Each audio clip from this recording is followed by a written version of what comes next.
வணக்கம். இன்று பதிவில் நாம் பார்க்க போகிறது பல வருடம் குழந்தை இல்லாதவர்கள் குழந்தை பாக்கியம் கிடைக்க ஆடிப்புறம் அன்று வீட்டிலேயே அம்மனுக்கு வளைகாப்பு செய்வது எப்படி என்பதை பார்க்கலாம். எங்கள் சேனலை முதல் முறையாக பார்க்குறவங்க சப்ஸ்கிரைப் என்ற பட்டனை கிளிக் செய்யுங்க.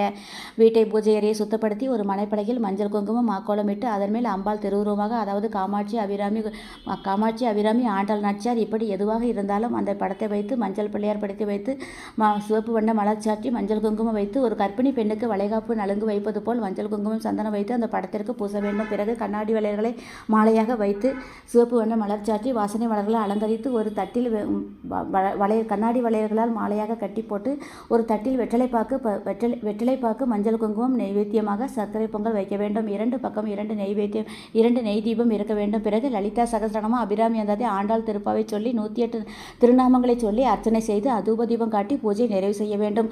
பிறகு அந்த படத்தை ஏற்கனவே பூஜையில் இருந்த இடத்தில் எடுத்து வைத்துவிட்டு அதே மனைப்பிள்ளையில் குழந்தை இல்லாத பெண்ணை உட்கார வைத்து நலுங்கு வைக்க வேண்டும்.